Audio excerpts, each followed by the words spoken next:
Obrigada, Cláudia. Obrigada a todas vocês. É um prazer estar aqui mais uma vez. Mas é muito bom voltar a esse local para falar de algo que é tão importante, que faz parte da vida da gente. Até porque quando a gente fala de mesa, de refeição, de família, não tem como a gente não voltar lá atrás e se lembrar da mesa da avó, da mesa de uma tia, da casa, de repente, de uma grande amiga da família da gente, que a gente ia e sentava todo mundo, e as crianças correndo e chutando por debaixo da mesa, né? E aquelas brincadeiras todas que todas nós, quando meninas, já fizemos e que a gente guarda dentro da gente. E também não tem como não lembrar, para quem é mãe, do filho pequeno que a gente alimentava, e aquela primeira papinha, aquela primeira sopinha, aquela criança que vai comendo e vai cuspindo. E eu me lembro, quando eu estava até preparando a palestra para hoje, eu me lembrei de um episódio muito interessante do meu filho. Um dia eu arrumei uma mesa linda, ele era pequeno ainda, bebê, era aniversário de casamento, e o meu marido resolvemos comemorar em casa.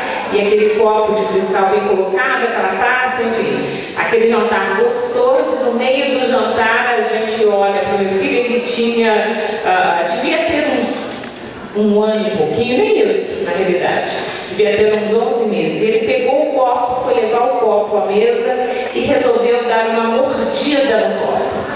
E eu me lembro do meu filho com a boca aberta, ele mordeu, percebeu que alguma coisa saiu errada, e a gente conversando, quando a gente olhou, estava ele assim, com a linguinha aberta para fora, com aqueles caquinhos de vidro, de cristal dentro da língua. Foi muito esperto, na realidade, a gente conseguiu tirar, graças a Deus não teve nenhum. Quando eu olhei aquele copo assim, com a marca do dentinho, eu lembro que a gente guardou aquele copo por algum tempo. O copo ficou guardado para que a gente se lembrasse. E esse episódio, que na época foi assim tão assustador para a gente, acabou virando uma história de família. Sempre que a gente está à mesa e que tem um copo ou uma taça de cristal, a gente lembra do dia que ele mordeu uma taça de cristal, ficou com os caquinhos, porque faz parte de uma história de mesa, faz parte de uma história de família. Porque quando a gente fala de mesa, a gente fala de relacionamento. E nós mulheres temos uma necessidade, e não só nós mulheres, os homens também, mas nós mulheres, até mais do que os homens, nós temos uma necessidade de nos relacionarmos. Um dos atributos, ou um dos títulos para uma mulher, na realidade, é o primeiro título que o próprio Deus deu ao formar a mulher, foi que ela seria uma adjutora. E essa palavra adjutora significa uma muralha em volta de. Então, quando a mulher foi criada, ela foi criada para ser uma muralha em volta de filhos, uma muralha em volta de um marido, uma muralha em volta de amigas, nesse sentido de que nós cercamos. E vocês que são mães sabem disso. Quantas coisas não acontecem que nós sabemos que a criança corre para a gente para contar, e muitas vezes a gente arruma, a gente organiza, e quando leva para o marido, a gente já leva de uma forma muito arrumadinha, organizada. Ele não tem a mínima ideia do tudo que foi até chegar aquele momento. Porque a gente organiza, a gente se relaciona. A criança pode estar brincando com o pai, e na hora que ela quer brincar, que ela quer pular, se jogar para o alto, enfim, é com o pai mesmo que ela vai brincar, que vai jogar bola. Mas quando ela se machuca, quem é que ela grita? Mãe. E a mãe cerca, e a mãe zela, a mãe cuida, porque o simples toque para a gente não toca por tocar, a gente toca para se relacionar. A gente não faz sexo só pela questão do sexo em si. A gente faz sexo porque, na realidade, a gente ama aquela pessoa, aquele marido com quem a gente está casado, porque a gente quer amor. A gente conversa, não é simplesmente para falar do dia a dia. A gente conversa porque a gente quer se relacionar. Por isso que mulheres, quando conversam, a gente conversa sobre filhos, a gente conversa sobre sentimentos, a gente conversa sobre uma memória interessante, a gente conversa sobre algo que aconteceu, e raramente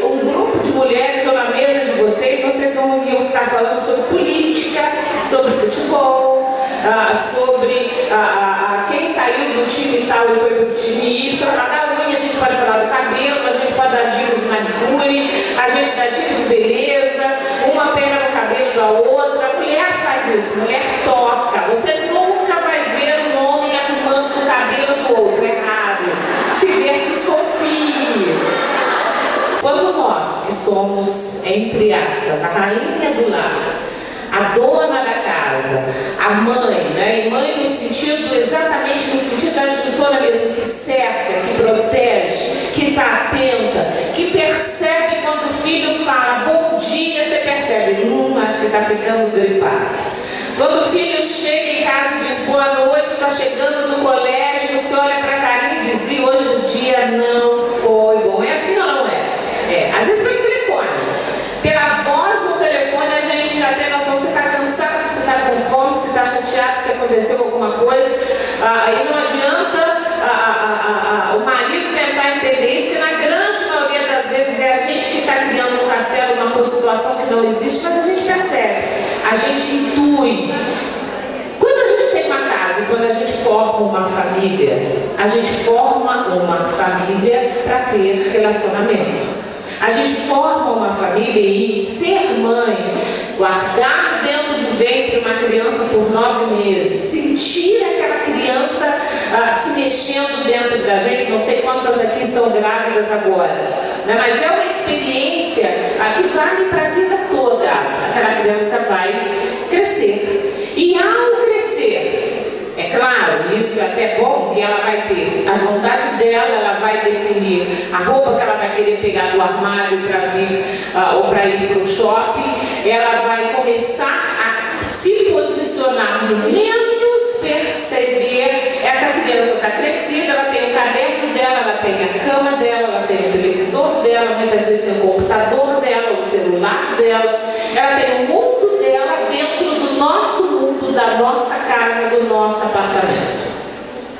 E aí a gente começa a perceber, e é muito bom quando a gente percebe, que a gente pode ter várias residências dentro de uma casa. A gente pode ter vários mundos dentro de uma família.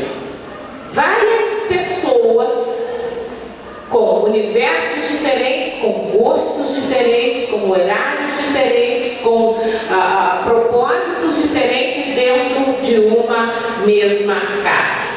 E a nossa função, a função da mãe e do pai, mas a gente está falando aqui para mães, e mães são muito mais responsáveis por isso. A nossa função é trazer essas pessoas para uma área de convergência, de relacionamento.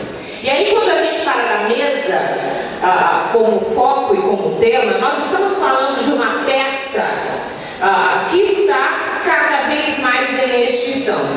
Só no Brasil, se você fizer uma pesquisa em outros países isso aumenta também, mas só no Brasil, por exemplo, nos últimos 5 anos, as pessoas estão comprando mesas de TV. O investimento hoje está no escritório, uma bancada com 2, 3 computadores para que todo mundo possa ficar ali. O investimento hoje está em espaços extras, mas muitas casas, na realidade mais de 40% dos lares brasileiros nas grandes capitais não tem mais a famosa mesa de jantar. Isso começa a ficar complicado quando a gente também lembra que nós temos no Brasil mais televisores por casa do que muitas vezes de pessoas morando. E aí sim, a gente tem vários mundos dentro do nosso mundo. E muitas vezes você tem que ir até o quarto de um filho para conseguir ficar com ele um pouquinho e ver lá um desenho do Bob Esponja. E se você não sair do seu espaço e ir até lá, esse espaço se perde. Uma coisa gostosa que se fazia, mas que infelizmente também tem se perdido por conta da correria, é exatamente o espaço da cama. Não há nada mais gostoso que você acordar de manhã e os filhos virem todos para o quarto do pai e da mãe e ficar todo mundo junto. Eu estou falando de um espaço aonde preferencialmente, inclusive se você for sair com o seu marido, não sente do lado. Preferencialmente, se são dois à mesa, o importante é que se sente de frente. Porque é um dos raros momentos em que você pode sentar de frente para alguém, olhar no olho, se você sai com seu marido, segurar na mão, conversar e ir comendo ao ritmo do afeto, da conversa, do papo, do que quer que seja. E aí, quando a gente fala de mesa, a gente está falando de duas coisas que acontecem nessa mesa. A primeira é a refeição. E a segunda é a interação. Quando a gente fala de refeição, a gente está falando de algo que é elaborado, ou por nós, quando essa refeição acontece na casa da gente, ou por um restaurante, quando a gente chega num restaurante. A grande questão do restaurante é que o restaurante elabora, e se ele tiver fila na porta, ele vai colocar uma música mais acelerada, que aí a gente vai comer mais rápido. E é verdade, se você vai no restaurante e a música está calminha, é porque não tem fila na porta. Agora, se você chegar, música alta, barulhenta e rápida, é para você engolir a comida o mais rápido que puder e pular fora para que outras pessoas sentem. E aí, infelizmente, muitas vezes você se senta, e se você tiver aquele tipo de personalidade ou de temperamento que está sentado aqui ouvindo e conseguir ouvir o que está se falando na mesa do lado, na mesa lá de trás do restaurante, você acaba ouvindo mais a conversa do outro do que conversando com a pessoa que você está à mesa. É assim ou não é? É. Quando a gente fala de mesa, a gente está falando da refeição na casa da gente. E quando a gente fala de refeição, a gente precisa entender que se alimentar não é simplesmente ingerir uma comida. Quando uma criança senta à mesa com os pais, primeira coisa, quando a gente fala de refeição, ela vai comer melhor. Porque ela vai aprender, e aí, claro que nós damos os exemplos. Ela vai aprender a arrumar a comida no prato. É muito mais comum quando se come na frente de uma TV que se pega a comida, se embole a comida toda e vai comendo de garfada. E tem muita mãe que faz isso, senta a criança na frente da TV para que a criança se distraia e vai pegando a colher enquanto a criança está vendo a TV, está colocando, e a criança só vai engolindo a comida. Mas naquela hora, ela não está tendo uma refeição.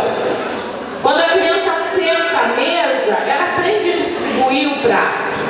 Ela aprende a priorizar aqueles alimentos que são essenciais. Se essa mesa tem uma verdura, se essa mesa tem um legume, e se nós como mães somos inteligentes o suficiente para dizer, nossa, essa beterraba está maravilhosa. Esse giló fritinho é uma delícia. Não é? Se a gente vai brincando com as cores dos alimentos, a gente vai mostrando como é que se come, porque se essa criança senta à mesa com o pai que come 4 pratos de macarrão olhando para baixo sem falar com ninguém, essa criança vai aprender a comer assim também. Agora, se ela come com o pai e mãe, que vão comendo devagar, que vão conversando sobre a comida, que vão, ela vai olhando como é que esse tempo da refeição é um tempo gostoso para se sentar, para comer devagar, para mastigar bem o alimento. E enquanto a gente mastiga, enquanto a gente come, enquanto a refeição acontece, a gente interage. Quando a gente fala de refeição, é importante, é claro que eu sou mãe, e a gente sabe que tem algumas crianças que são difíceis de comer, umas mais do que as outras. Tem criança que a gente tem que ficar tirando o prato, e tem criança que você tem que fazer todos os aviõezinhos do mundo para que a criança consiga comer algumas colheradas. Mas a gente precisa entender também, o tempo à mesa não é para ser o tempo, e às vezes como é o único que a gente tem muitas vezes ao longo da semana, não é o tempo para estar brigando por conta de uma nota, para estar falando da desarrumação do quarto, para estar trazendo estresse, para estar discutindo problema, para estar olhando o boletim. O tempo à mesa é para se comer com tranquilidade e para que haja uma interação. E aí é importante que a gente entenda algumas coisas. Primeiro, quando a gente interação. A gente está falando de algo que a gente precisa. A gente precisa sentar junto, a gente precisa olhar no olho, a gente precisa disso. Eu já trabalhei com crianças e já ouvi muitos depoimentos interessantes. E um deles que mais me marcou, ele é um rapaz, eu tenho contato com ele até hoje, foi de um menino que na época tinha 8 anos. E um colégio que me mandou, na realidade, para que eu atendesse, porque ele não parava dentro da sala de aula, era um tumulto generalizado. E aí, quando ele chegou na minha sala, chegou no meu consultório, eu fui perguntando, fui fazendo um trabalho, chegou o momento que eu perguntei para ele, mas por que você não para? Por que você é tão agitado? Por que você tem que fazer tanta arte e acabar apanhando tanto da sua mãe? E eu lembro que aquele menino olhou para mim, brincando, estava brincando, levantou a cabeça, olhou para mim, respondeu e abaixou. E a resposta dele foi: porque pelo menos quando ela me bate, ela encosta a mão em mim. Eu já vi coisas do tipo, faço tudo errado, porque pelo menos naquela hora minha mãe olha para mim. A gente não tem noção do quanto uma criança precisa de interação. Alguns estudos na Segunda Guerra foram cruciais para que a gente entendesse essa importância. Alguns bebês judeus que nasciam, às vezes em campos de concentração, eles eram colocados em berçários, recebiam alimento, recebiam remédio que precisavam, eram vacinados conforme deveriam, mas alguns estudos foram feitos em alguns campos, onde essa criança não recebia o toque humano. Então, todo o toque com essa criança era feito com luvas um pouco mais ásperas do que o normal. Essas crianças não foram amamentadas, então não tinham toque com seio e não receberam o toque humano.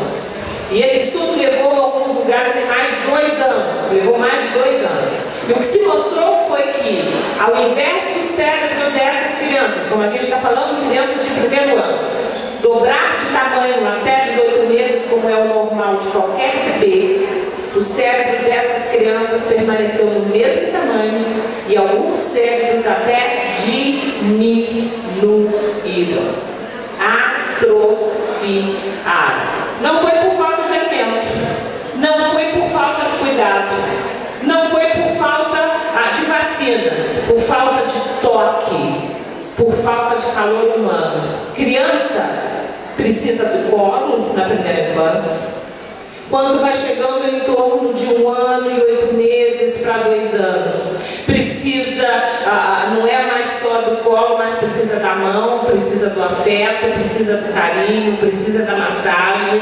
Quando vai chegando na casa dos 2 anos, o vocabulário já está muito amplo. Precisa cada vez mais que a gente sente do lado, que a gente conta história, que a gente pergunte como é que foi na escola, que a gente puxe pela história, porque aí, se não for assim, quando ele fizer 20, 25, 30 anos, vai se tornar um adulto e você vai querer saber dele, o que ele pensa, o que ele sente, onde ele vai, onde ele não vai. E até antes disso, na casa da adolescência, e a maioria, se não tiver esse momento de interação à mesa, não vai saber trocar, não vai dizer para a mãe e para o pai aonde vai, não vai dar satisfação para você do que ele está fazendo, que droga ele está usando, com quem ele está saindo, o que está acontecendo, o que ele pensa da vida. E é muito triste a gente ter filhos, dar todo o afeto, todo o carinho, a melhor educação, como vocês estão dando, um excelente colégio de pessoas que amam, que cuidam. Eu conheço aqui essa equipe, que amam, que cuidam, que zelam, que se preocupam. E aí a gente cuidar e amamentar e ter todo o trabalho de fazer refeições maravilhosas, mas deixar lá, em cima da mesa, para que a criança esquente, ou deixar lá dentro já do micro-ondas, para que ela só aperte o botãozinho e coma aquela refeição cantinha. Mas infelizmente, ao longo da vida, a gente perder a conversa, o diálogo, a interação, o olhar no olho e o toque. Quando uma criança senta irritada e vai comer irritada, a gente tem a exata noção de que ela está irritada pela forma, até mesmo como ela segura o garfo. Quando uma criança, ou você, ou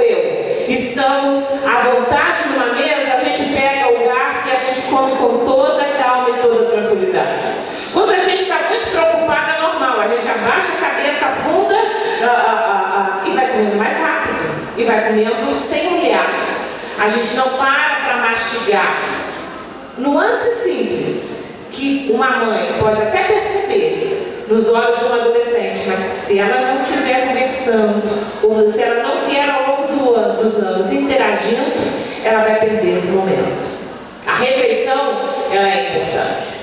O que os nossos filhos comem à mesa é importante. Quanto mais eles sentarem à mesa com a gente, melhor eles vão comer, mais saudáveis eles serão. E há inúmeras pesquisas que mostram isso. O funcionamento do intestino, a qualidade da pele, tudo vai melhorar pelo simples fato de se sentar à mesa, de se comer com calma, sem estresse, uma refeição em família. Mas muito mais importante do que isso é esse espaço de interação. Porque graças a Deus a gente tem na nossa mesa aquilo que comer, quando na realidade a gente sabe que há muitas famílias que não têm do que se alimentar. É o momento da gente ensinar os nossos filhos a serem gratos pelo arroz, pelo feijão e pelo ovo, assim como eles vão ter que ser gratos também quando tiver o arroz, feijão, o churrasco, a batata frita, a carne moída e uma boa sobremesa. É o momento em que a gente, quando está em família, come muito bem, achando delicioso aquela farinha com feijão, mas que também ele vai aprender e achar delicioso aquele bacalhau ou aquele prato muito mais elaborado, porque independe do que a gente tem à mesa, o que é mais importante do que a refeição ou da qualidade do alimento é quem está à mesa com a gente. Se a gente não senta à mesa com a gente, eles podem não se relacionar com a gente, mas essa necessidade de relacionamento que é intrínseca do ser humano vai fazer com que eles se relacionem com pessoas. E aquilo que ele não fala para você à mesa, ele vai estar falando para alguém. Se esse alguém for alguém de boa família, muito bem educado, alguém que possa ajudá-lo, que possa cooperar para a boa formação emocional e a personalidade do caráter dele, ok. Enquanto eles estão num colégio como esse, ok. E olha que não estiverem mais. E nos momentos em que eles não estão aqui. E naqueles momentos em que eles encontram alguém que você não sabe. Você não sabe de que família, você não sabe qual é a estrutura, você não sabe o que aquele amiguinho ou aquela amiguinha vai falar e que vai influenciar e que pode mudar completamente a estrutura de um filho. Já trabalhei em muitos presídios. E é interessante que você chega no presídio e tem sempre mães e irmãs chorando e fazendo visita. E aí você fica pensando, e o meu trabalho era conversar com muitos desses presidiários. E aí você fica pensando, meu Deus, um homem tão mau, que já matou tantas pessoas, um cara tão vil, que conta com a maior tranquilidade tudo aquilo que fazia e acontecia com as pessoas com quem ele matou, que abria, comia vísceras, enfim, situações assim horrendas. A mãe estava lá, a filha estava lá. E as poucas vezes que eu pude, ou as muitas vezes que eu pude conversar com essas mães, com essas irmãs, eu ouvia coisas do tipo: olha aqui a foto do meu filho. E aí você olhava a foto do filho, tinha 5 anos, 6 anos, 10 anos, 8 anos. E aí elas mostravam a foto daquele menino que tinha uma carinha tão linda, de um anjinho, de uma criança tão bonita, tão interessante, que você olha e fala, gente, não pode ser transformado nessa pessoa. Mas quando você ouve o relato era, em algum momento eu perdi o meu filho. Em algum momento eu não consegui mais acompanhar as suas amizades, as suas conversas, os seus gostos, o que ele pensava da vida, com quem ele andava. E aí, de repente, eu perdi. O amor continuava, a admiração continuava. E quando aquela mãe olhava para aquele filho, ela via aquele bebê, aquela criança de 5 anos, de 10 anos, que ela amava, mas que infelizmente ela não conhecia mais. Aproveite o espaço da mesa como esse momento de sua filha, conte histórias. Chame para sua cama no sábado de manhã ou no domingo de manhã, se você pode, e fica junto ali, batendo papo, conversando, trocando ideias, brincando, fazendo costas, fazendo guerra de travesseiro. Arrume um pano e tampe os olhos, vai brincando de cabra cega ao longo da casa. A gente precisa voltar a fazer isso, de pelo menos 1 ou 2 vezes por semana, arrumar muito bem uma mesa, sentar todo mundo, ter como regra: não vamos falar de problema e vamos só contar histórias. Você vai descobrir quantas piadas interessantes o seu filho conhece. Você vai descobrir quantas histórias interessantes a sua filha vai trazer. Você vai descobrir que aquela menininha de 4, 5 anos, que para você é uma garota tão inocente, pode já ter recebido uma proposta de namoro e está desesperada que ela não sabe o que ela vai responder. E aí você vai descobrir que aquela criança que parece quietinha, ela na realidade é quietinha porque ela pensa o tempo inteiro. E ela precisa trocar e dizer aquilo que ela pensa. Porque aquela criança que é agitada demais, tudo que ela precisa é aprender a sentar. E se você puder, coloca uma música bem calma de fundo. E aí você vai comer com calma, você vai ensinar aquela criança a mastigar com calma. Isso significa que aquela criança agitada, ela vai aprender a respirar com calma. E se ela conseguir se aquietar, pelo menos por 30 minutos ou 40 minutos, na mesa, para ter uma refeição gostosa com a família, você vai ver que ela também vai começar a se aquietar na hora do sono, na hora do estudo, no próprio colégio. Ela vai começar a mudar. Mesa é espaço de afeto. Mesa é espaço de comunhão. Há muita gente morando em casas luxuosas, com televisores e computadores à vontade, com uma mesa linda, arrumada no meio da sala, mas que ninguém senta e que ninguém usa. Com uma sala que muitas vezes só é usada quando chega a visita em casa, porque quando a pessoa entra em casa, está cada um no seu quarto. E as pessoas estão ilhadas, solitárias e sozinhas. O maior índice de suicídio na adolescência, isso quase não é divulgado para não dar ideia. O maior índice de suicídio na adolescência acontece dentro dos quartos.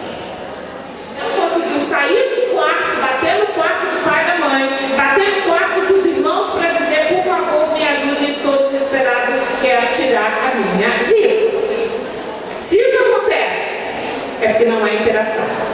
Se isso acontece, é porque não há refeições à mesa. Se isso acontece, é porque esse filho há muito tempo veio pedindo ajuda. Há muito tempo. E a ajuda pode vir de diferentes formas. Porque ficou trancado no quarto, porque ficou ficando sozinho, porque não quis saber de amigo, porque não quis saber de uma conversa, porque ninguém olhava para ele. Já cansei de ouvir isso. Ninguém olha para mim em casa. E quando você se sentar na mesa com a sua família, agradeça muito mais ainda a Deus, porque você tem filhos, porque você tem afeto, porque você tem uma família e porque você também tem do que se alimentar.